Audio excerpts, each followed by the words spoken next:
आकाश को यह पता ही था कि अम्मा और बाबूजी के आने की खबर से शीला खुश नहीं होगी, पर वह इस कदर झुंझलाएगी और वातावरण को तनावग्रस्त कर देगी, इसकी कल्पना उसने नहीं की थी। पिछली बार वह जबलपुर गया था, तब उसने माता पिता के प्रति छोटी बहू सपना का उपेक्षापूर्ण व्यवहार देखकर वह समझ गया था कि माता पिता वहां पर मानसिक रूप से कितने आहत हैं। यद्यपि वह जानता था कि उसकी पत्नी शीला के हृदय में भी सास ससुर के प्रति पहले जैसा आदर नहीं रह गया है, फिर भी वह चाहता था कि माता पिता उसके साथ रहें। पर माँ ने कहा, अभी नवरात्रि के व्रत चल रहे हैं, नवरात्रि हो जाए फिर आएंगे। आकाश हमेशा से माता पिता का आज्ञाकारी रहा। उसके पिताजी ने अपनी युवावस्था और प्रौढ़ावस्था उस युग में बिताई जब व्यक्ति ईमानदारी को जीवन की सबसे बड़ी पूंजी समझता था और लोग स्टेटस बनाए रखने की खातिर अनैतिक साधनों से धन अर्जित करने की अंधी दौड़ में शामिल नहीं होते थे। आकाश को अक्सर याद आता है कि जब वह छोटा था तो पिताजी को कुल 500 रुपये वेतन मिलता था, पर उस छोटी सी रकम में भी उनका जीवन कितना खुशहाल था। पिताजी उसके हर जन्मदिन पर एक नई पोशाक अवश्य खरीद कर लाते और माँ ने खुशी के वह पिताजी से लिपट जाता। माँ खीर व पूरी बनाती और दादा दादी माता पिता एक दूसरे से परिहास करते हुए खाना खाते। लेकिन आज तो घर की परिभाषा ही बदल गई है। घर पति पत्नी और बच्चों तक ही सीमित रह गया है। दादा दादी को साथ रखने की बात तो दूर, माता पिता को भी अनावश्यक बोझ समझा जाता है। उसने तो यह सदा यही पढ़ा और सुना कि नारी संवेदनशील और भावुक होती है। फिर छोटे भाई की पत्नी सपना और उसकी पत्नी शीला अपने सास ससुर के प्रति इतनी संवेदनहीन क्यों हो गई है।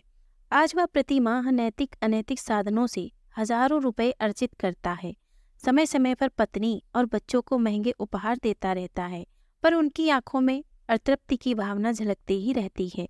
पिताजी सच ही कहा करते हैं, ऊपरी कमाई में बरकत नहीं होती। पर वह भी क्या करे, भौतिक सुखों के रंग में रंगी पत्नी और बच्चों की आवश्यकताएं ही इतनी बढ़ गई हैं कि वेतन में गुजारा नहीं होता। रिश्वत लेने से मन में जो अपराध बोध की भावना जन्म लेती है, उसे दूर करने के लिए वह भी यह सोचकर संतोष कर लेता है कि स्टेटस के लिए यह सब जरूरी है। पर कैसा स्टेटस जिसे बनाए रखने के लिए आत्मसम्मान को बेचना पड़ता है। वह इसी सोच में डूबा था कि शीला सामने खड़ी हो गई और आकाश के बालों को सहलाने लगी। लेकिन उसका यह स्पर्श भी आकाश को अपना सा नहीं लग रहा था। शादी के बाद के आरंभिक वर्षों में शीला को पैसों की भूख नहीं थी। उन दिनों शीला बहुत खुशमिजाज थी, उसके होठों पर सदैव मुस्कान रहती थी। उन दिनों वह सास ससुर को माता पिता जैसे ही सम्मान देती थी। पर जब से आकाश की पदोन्नति हुई और ऊपरी आमदनी कमाने के रास्ते खुलने लगे, तब से शीला की ज्यादा से ज्यादा पैसा कमाने की हवस बढ़ने लगी और वह सास ससुर से भी पैसों की आशा करने लगी। शीला ने बच्चियों को कभी नहीं सिखाया कि वे दादा दादी का आदर करें। पिछले वर्ष जब आकाश के माता पिता उसके घर आए थे तो नुपुर ने पिता से पूछा, ये लोग अपने यहाँ क्यों रह रहे हैं। तब आकाश स्तब्ध रह गया था। सास ससुर के आने की खबर से शीला गंभीर हो गई। उसने पूछा, उनकी यहाँ आने की योजना कैसे बन गई। अरे भाई, मैंने उन्हें परसों फोन कर दिया था कि वे यहाँ आ जाएं। वैसे भी सपना के व्यवहार से वे वहाँ आहत हैं। यहाँ आ जाएंगे तो वातावरण बदल जाएगा। तुम्हें तो कभी उन्हें लिखा करती थी कि यहाँ आ जाइए, मुझे सेवा का मौका दीजिए। अब क्या हो गया, आकाश ने कहा, जिसे तुम जानते ही नहीं हो क्या हुआ है। हाँ, साल भर पहले तक मैं उन्हें लिखती थी कि आप यहाँ आ जाइए, पर उस समय की बात अलग थी। तब उम्मीद थी कि वे प्लॉट की रजिस्ट्री तुम्हारे नाम कर देंगे और पुश्तैनी भवन में जो बंटवारा होगा उसमें से भी कम से कम 3 फ्लैट तुम्हें ही मिलेंगे। पर जब से तुम्हारे भाई को व्यवसाय में 4 लाख रुपए का घाटा हुआ है, विरासत में संपत्ति मिलने की उम्मीदों पर पानी फिर गया है। कुछ मिलना होता तो सेवा कर भी देती। शीला झुंझलाकर बोली, अपने पास कमी किस चीज की है। लाखों रुपए हैं, प्लॉट है, कार है। फिर यदि माँ बाप आर्थिक संकट में हैं तो उनकी देखभाल करना हमारा फर्ज है। विरासत में संपत्ति नहीं दे सकते तो क्या उनसे संबंध तोड़ लूं। आकाश ने झुंझलाकर कहा, तुम बने रहो श्रवण कुमार, पर मुझसे उम्मीद मत रखो कि मैं तुम्हारे माता पिता के स्वागत के लिए लाल कालीन बिछाऊंगी। हो सके तो फोन करके उनसे कह दो कि वे ना आए। मुझे अकेले रहने की आदत पड़ गई है और किसी की सेवा करना मेरे बस की बात नहीं है। शीला ने आवेश में आकर कहा, जो भी हो, जब तक अम्मा और बाबूजी यहाँ रहेंगे तुम उनसे ऐसी कोई बात नहीं कहोगी जिससे उनका दिल दुखे। आकाश ने आवेश में कहा और वह क्लब चला गया।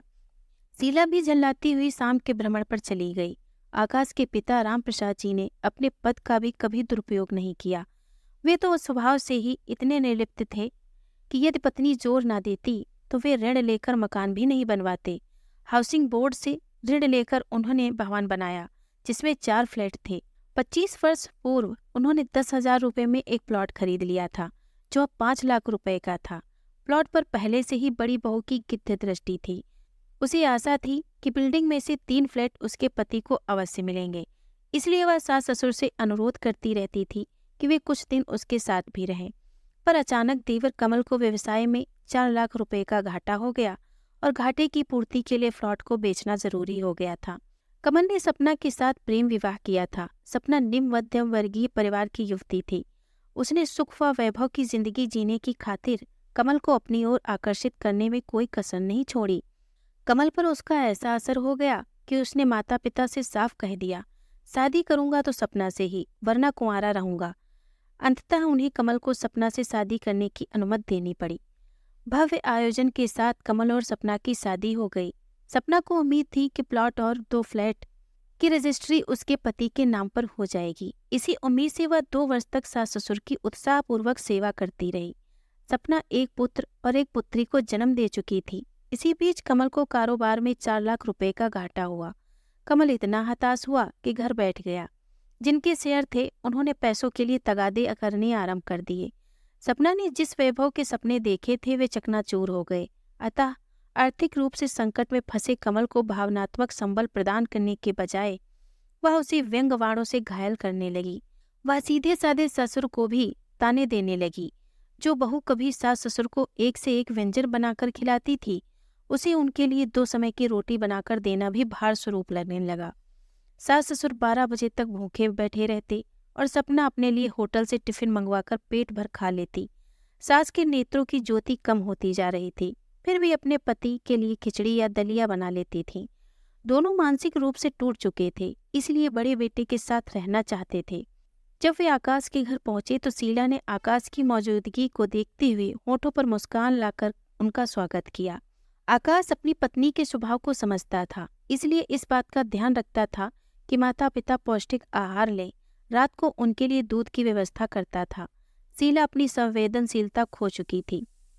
आकाश के सामने तो वह सास ससुर से कुछ नहीं कहती थी, पर दोपहर में जब आकाश दफ्तर में होता था तो वह उन पर शब्दों के ऐसे बाढ़ चलाती कि बूढ़े सास ससुर का हृदय आहत हो जाता। एक दिन उसने सास से कहा, अपने बेटे को बिगाड़ने में आपका हाथ रहा है। कारोबार में घाटा उसे हुआ और तनाव मेरे पति झेलते हैं। मेरी औलाद ऐसा करती तो मैं उसका गला दबा देती। आप इनसे किस जन्म की दुश्मनी निकाल रही हैं? यदि विरासत में संपत्ति नहीं दे सकती हो तो कम से कम मेरे पति को चैन से रहने दो। खबरदार, यह सब बातें इन्हें मत बताना, वरना मुझसे बुरा कोई नहीं होगा। सास के पास जवाब में आंसुओं के अलावा कुछ नहीं था। शाम को जब आकाश दफ्तर से लौटा तो शीला ने एक नज़र सास पर डालकर पति से कहा, मैं कहाँ तक माताजी का मन बहलाऊं? मैं तो इनका अकेलापन दूर करने की पूरी कोशिश करती हूँ। माताजी, आपको यहाँ अच्छा लग रहा है ना? शीला ने होठों पर कुटिल मुस्कान लाकर कहा। सास बहू के ऐसे व्यवहार को देखकर हतप्रत रह गई। एक दिन सास अपनी दोनों पोतियों को गोद में खिला रही थी। उन्हें कहानी सुनाते हुए बोली, एक दिन एक राजकुमार आएगा और घोड़े पर बिठाकर तुम्हें ले जाएगा। शीला कुटिल मुस्कान लाकर बोली, और तुम्हारी दादी तुम्हें सोने से लाद देंगी, क्यों माताजी? उसने ठहाका लगाया। सास स्तब्ध रह गई थी। वे सोचती, जब उनकी आर्थिक स्थिति अच्छी थी तो इसी बहू को समय समय पर कई गहने बनवा कर दिए थे। इसी बेटी से ज्यादा स्नेह दिया, और आज जब वे आर्थिक रूप से असहाय हैं, बहू को कुछ देने की स्थिति में नहीं है, तो बहू उनके प्रति इतनी निर्मम हो गई है। क्या पैसा ही सब कुछ है? संवेदना, स्नेह का कोई महत्व ही नहीं। वे आंसुओं को रोक नहीं सकी। वृद्ध पति एकाएक कमरे में आ गए। पत्नी की आंखों में आंसू देखकर विचलित हो गए। पत्नी के कंधे पर कुछ देर तक हाथ रखकर उसे सांत्वना देते रहे। कुछ कहना चाहते थे पर कह नहीं पाए। उनकी स्थिति भी तो ऐसी थी कि बहू घर से निष्कासित करना चाहती थी और वे बिन बुलाए अतिथि की भांति रह रहे थे। घुटन दोनों को महसूस हुई। थोड़ी देर पार्क में बैठे। उन्होंने पत्नी से पूछा। दोनों 2 घंटे तक पार्क में बैठे रहे। पार्क में खेल रहे बच्चों की अटखेलियों से मन हल्का हुआ। जी चाहा कि पार्क में ही बैठे रहें, घर जाए ही नहीं। पर अंधेरा हो गया था। वे भारी कदमों से घर के अंदर आए। नौकर ने बताया कि साहब, मैडम और बच्चे शादी में गए हैं। उन्होंने यह सोचकर राहत की सांस ली कि चलो कम से कम कुछ देर तक बहू की आहत करने वाली व्यंग्यात्मक मुस्कान से बच गए।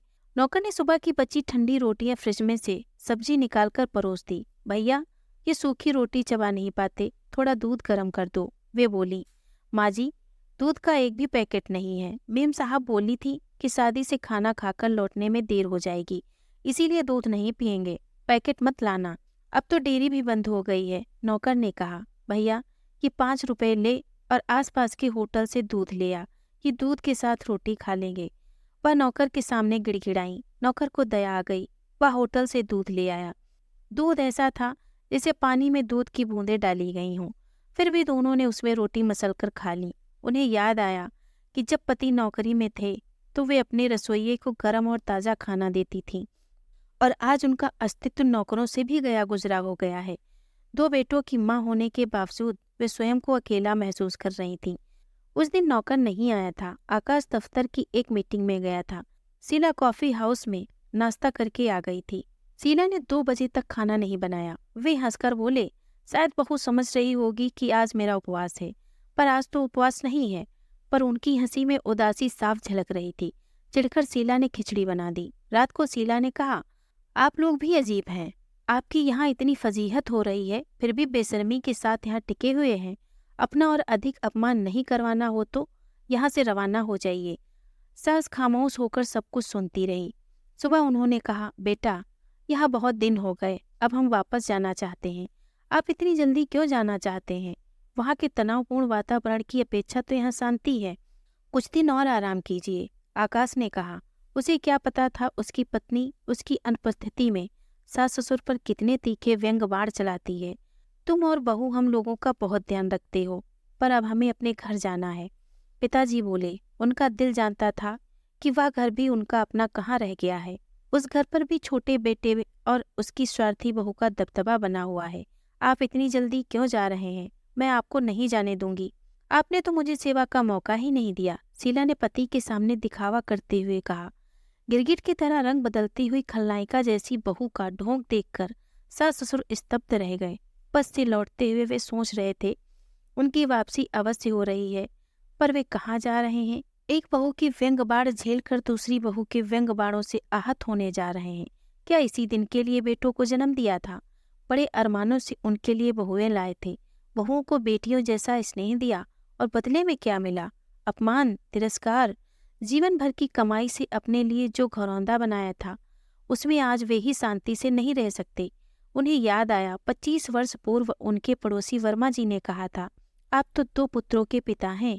बेटों का बाप भाग्यशाली होता है। पुत्रों के प्रति उन्हें बहुत मोह था। इसी मोह के कारण 3 बार पत्नी का गर्भपात करवाया था। तीनों बार गर्भ में कन्या थी। हर बार पत्नी फूट फूट कर रोई थी, पर उनका मन ही नहीं पिघला था। आज उनके बेटे बहुओं ने उन्हें अकेला छोड़ दिया था। उन्हें लगा बस चलती रहे, वे यात्रा करते रहें। घर नाम की जगह से उन्हें डर लगने लगा था। उन्हें पता था घर पर उनकी प्रतीक्षा करने वाला कोई नहीं। वे चश्मे के शीशे को पोंछने लगे, जो लगातार आंसुओं से बहने से धुंधले हो गए थे। दोस्तों, अगर आपको ये कहानी पसंद आई हो तो प्लीज़ इसे लाइक और शेयर करें। अगर आप हमारे चैनल पे नए हैं तो प्लीज़ इसे सब्सक्राइब करें। धन्यवाद।